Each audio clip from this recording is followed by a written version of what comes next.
What is going on, crew? Welcome back to the Boardroom podcast, where we help you stay calm, change lives, and have business on your terms. Now, got a couple things we want to dive into today. First part is going to be just talking about what we're doing to really get our team to the next level. Second part is really how we're seeing our clients use Charlie to take their business to the next level, right? One of the things that I hold as a core value that our team knows is creating a winning environment. That's one of my success principles, right? It's creating a winning environment that makes winning an inevitable outcome of just doing the right things, right? How do we create an environment where if we bring the right people onto the team and they just do the right things, they're going to win and they're going to crush it. And as they win and crush it, we as a business are winning and crushing. One of the things I'm looking for is how do we essentially make it easier for our team to collaborate? How do we make it easier for us to escalate things, address issues, solve problems, and also create an environment where people are actually excited to show up to work, right? Where they find joy in the work that they're doing.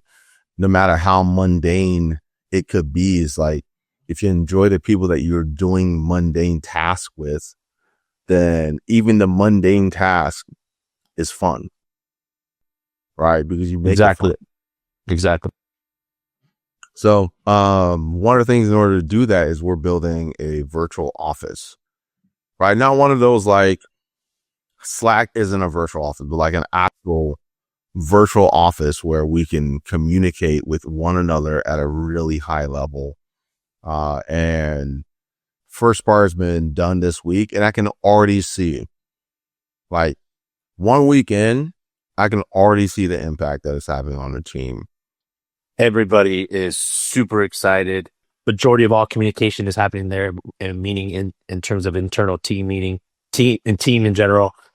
Because to be frank, is when you work at home, when you're virtually away, when you're not going to a 9 to 5 in a in-person meeting face to face, it gets lonely. It like, you know how many times I'm just stuck in this office and I'm like, I haven't seen a human being other than my girl and my kids, right? But I haven't seen somebody work related in a very long time. You know what I mean? It just gets lonely. I know we're meeting next month and I'm excited. I'm like, I can finally see the boys. And, you know, I mean, just like, dude, I'm about to kill myself over here. Yeah, it's just like, so how do we build something where it almost feels like that, even though it's still virtual, but it still feels like we're like an actual workspace? Because that is something I do miss having. I haven't had a 9 to 5 job at 8-9 years. So it feels cool to be, hey, it feels like I'm actually going to work in a sense. You know what I mean? Yeah, but it's fun. You gotta actually come into the office. Right? Yeah, we can see when you're in the office. So if you're late to the office, you better let the team know you're running late. It's a different level of accountability now, where it's like you can't really see when someone's on Slack. They can keep they can keep themselves active all day long inside of Slack. But with the virtual office, you have to like physically log into the office, and then you become available for the team to access. You know, the team can jump into your office, have a conversation with you, or you can invite someone into your office. There's just a lot of cool things that we can do as a result of having that structure in place. Right. So not only does it that you get that part out of it, but another thing we wanted to solve was how can we be more, how can we get more things done? How can we be more efficient? All right. How can we be, in that regards? And you could tell it's just like, because it's so easy to like, it's almost feeling like teleporting to offices like this instantly. We can connect with people so easily. Like there was an issue with voice, this morning that I wanted to get escalated. Right. Mm-hmm. And the two people that I needed to connect with for it were in the office. So I popped into their office, jumped on with them real quick, explained the situation. And we already had a bug open about, a bug ticket open about it for it. So I was able to explain the situation, they were able to do their thing, and then George was able to test it, and then it's live, validated, and ready to go, and we're on schedule for the launch for the voice for this client. So if you look at that, how long did that take you? Like 1 second. Versus if we're to try and do that in Slack, click up the bug, comment in activity. It's just like, man, dude, did you see it? I don't know. I haven't seen the pop notification. You know what I mean? It's just like, you're like quick. You can get things done. You're very efficient, and you know, in all those regards. So yeah, it's been a night and day difference when it comes to that virtual office. And we just had another onboarding today with the crew on their end on that does that all that stuff. And there was some extra things that we didn't know about. Like, oh, this is cool. And then one of the things I want to do, like, we're gonna have our onboardings calls with new clients in our office, pre-launch calls, all the calls with client facing stuff.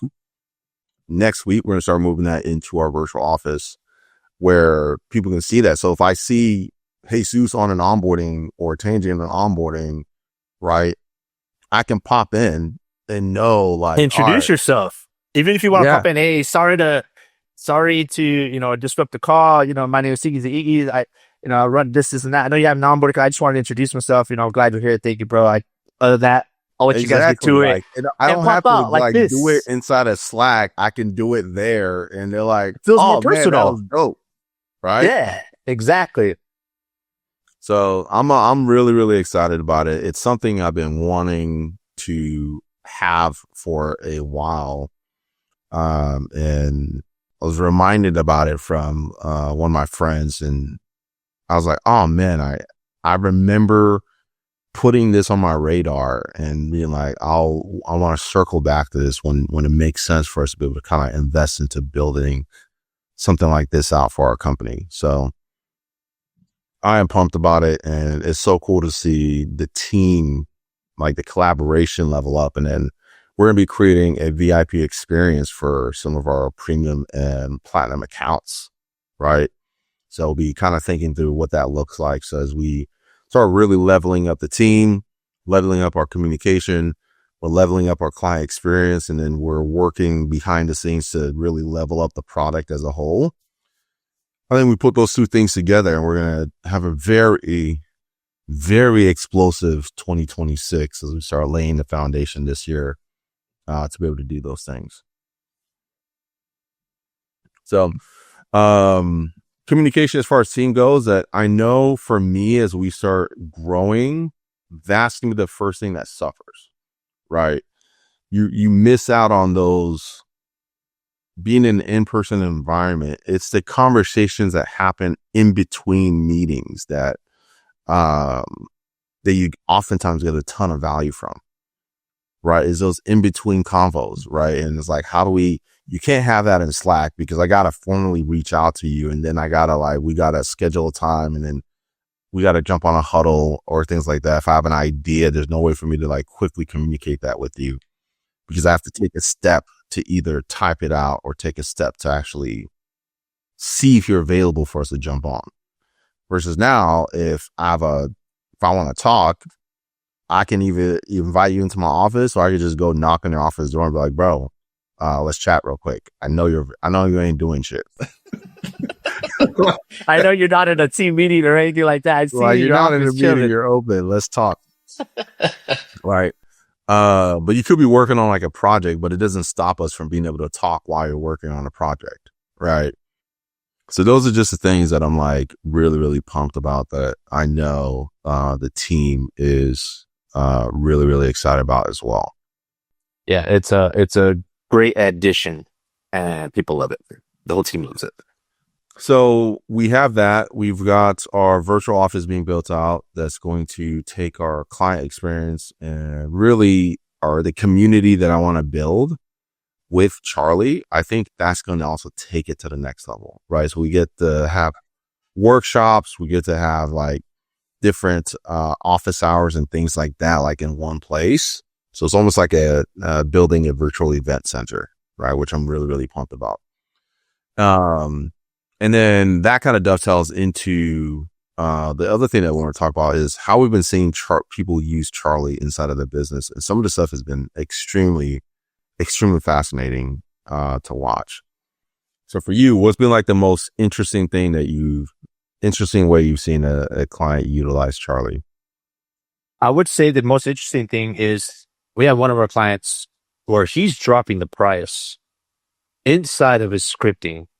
And this guy's lead to CTA is like 40%, like something 20%. This week, I checked their numbers. They're getting a 40% lead to book rate. Lead to book, not CTA, like booking. Like booking 40% of the and leads. He's dropping the price. He is like, hey, to potentially work with XYZ, we do, this is kind of like the range of what that price can look, et cetera, et cetera. Yeah, he's like, our price range from anywhere between $5,000 to $10,000, right? Is this still something you want to do? And then people are like, let's book it.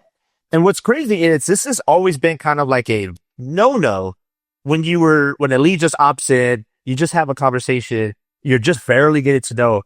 Usually what we used to do, I mean, this is more for a lot of fitness offers, but when somebody says, hey, well, what's the price? We always kind of like deflect. It was always like, well, it depends, because practice to deflect. And I still think it is for majority of people, it practice is for most people, depending on like how your marketing looks. But this is the second person that I met this week that drops the price, and they're absolutely crushing it doing so.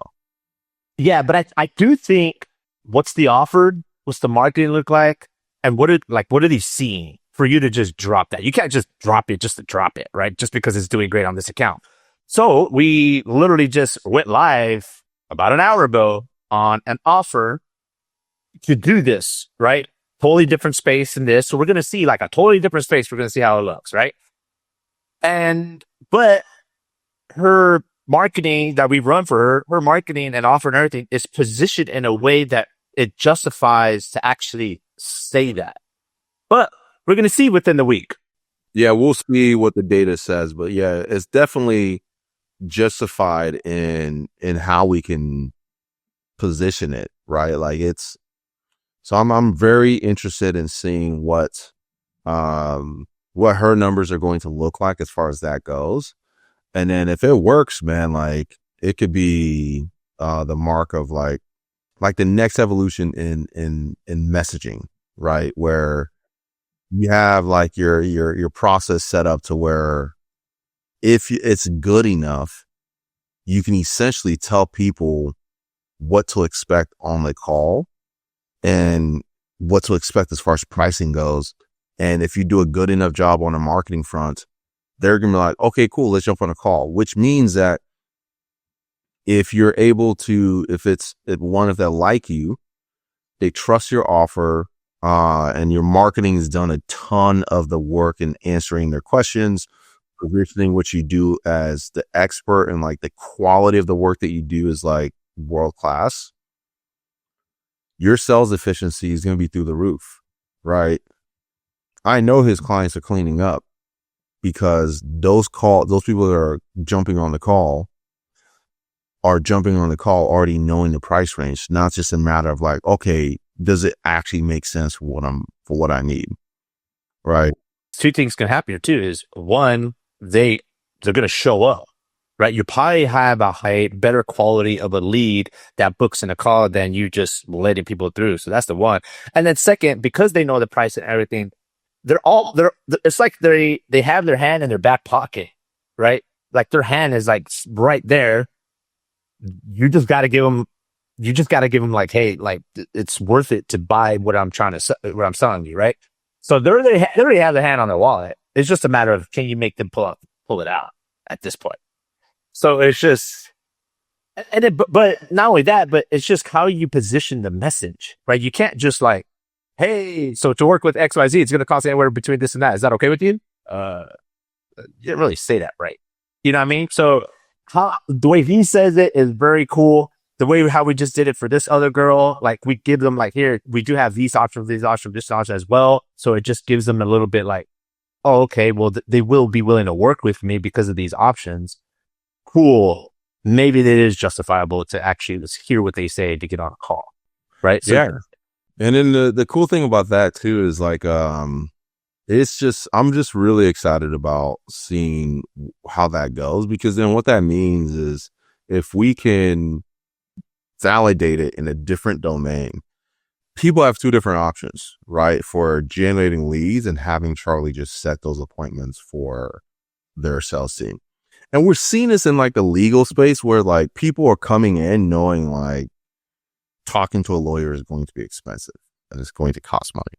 And the reason why those accounts since day one, because of what space they're in and what they're offering, they know, okay, it's going to be expensive. Lawyers are expensive in general. It's going to cost me this, but I have such a big pain that I need this. Reason why companies that are in that space, they're like, I can't touch that. It's like, what the hell? You know, hey, if you see those numbers, all right, cool, yeah, whatever. But there's a big pain for that lead, for that prospect. Reason why those do so well. But how can we take a little bit of what they're doing to try to put it over here, right? Yeah, how do we make that kind of like turnkey and make it standardized, which I'm excited about. I think as far as like the accounts go, that's the most surprising thing that I've seen is dropping the price up front, having Charlie have the conversations, and book people in. The second one that might actually beat that is I just watched a video of a guy who is currently selling $4,000 to $5,000 packages via chat. That's impressive. Yeah, we're going to be, and they've done like 4 million via chat in the last year and a half. And so we're going to be working together to train Charlie on their process. Cause if you saw how straightforward it was, like you would laugh, like, I cannot believe they're doing this. So, but the same thing he said is it comes down to marketing. Like you design your marketing system to do 90% of the work, right? And then the rest of the messaging process is just answering the questions, addressing their concerns, and then just sending them the checkouts and following up with them to make sure that they complete it, which we can do all day long, right? So, those are going to be two very, very interesting use cases that people need to kind of keep an eye out for. And we're definitely, best believe I'm going to make videos breaking that down once we get really very clear, conclusive data on the effectiveness of it.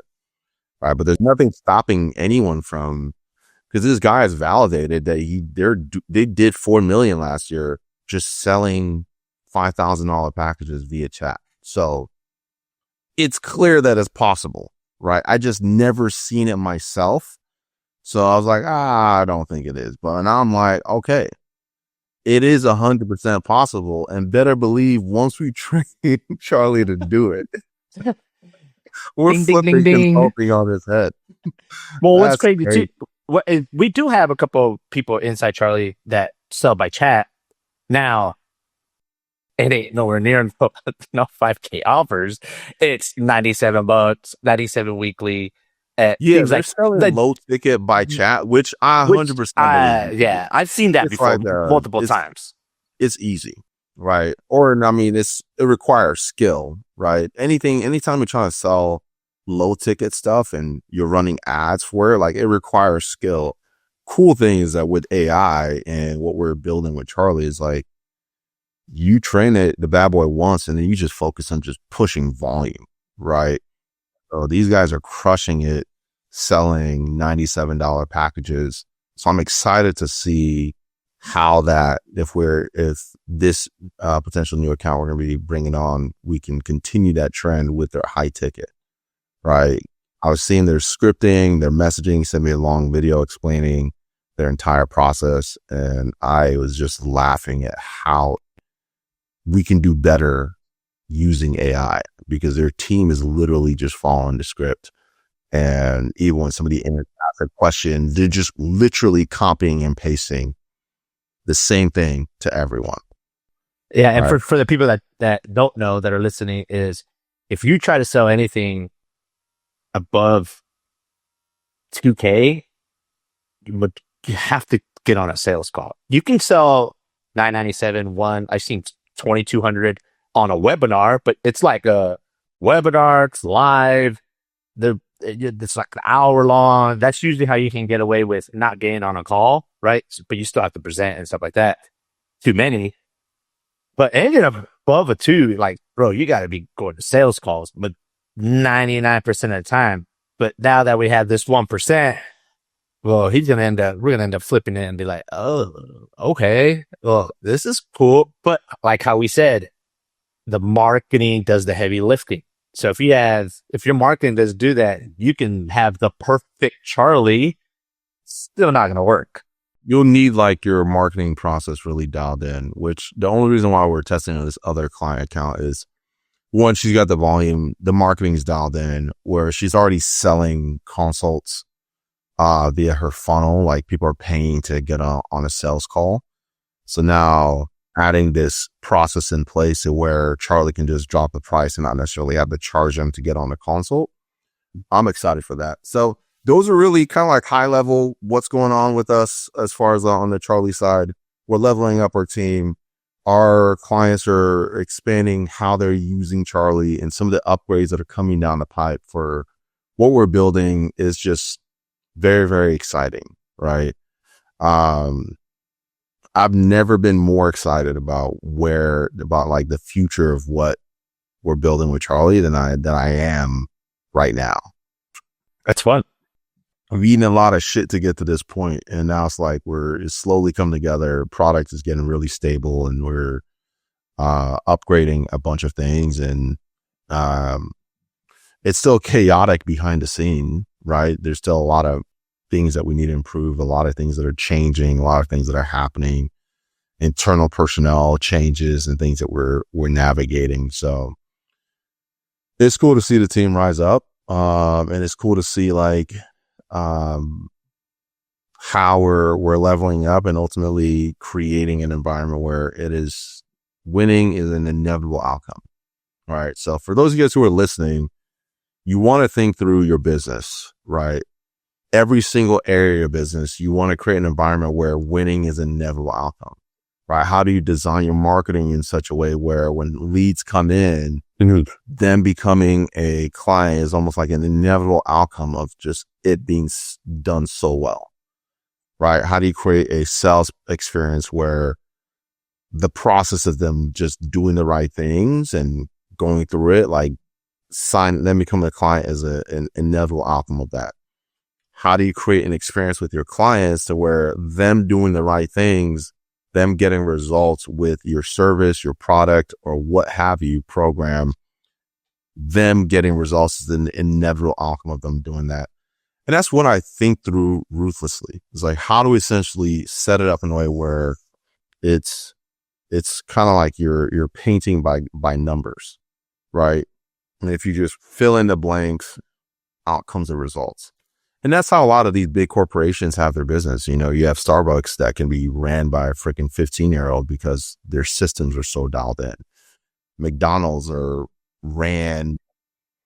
Like, you go to McDonald's and you have some tweener taking your order and. Yeah, well, they go to McDonald's school. There's legit McDonald's school, teaches them everything, but they have everything so dialed in. You just got to show it to them. And then next thing you know, this 20-year-old, 19-year-old, fresh out of high school or whatever, running the show. Yeah, because they have great stuff that they're teaching these people how everything just streamlined and runs smoothly. So it's like, how do we have the same level of structure inside of our business, right? And make it easy for people to win, and also not require people to be so skilled to execute, right?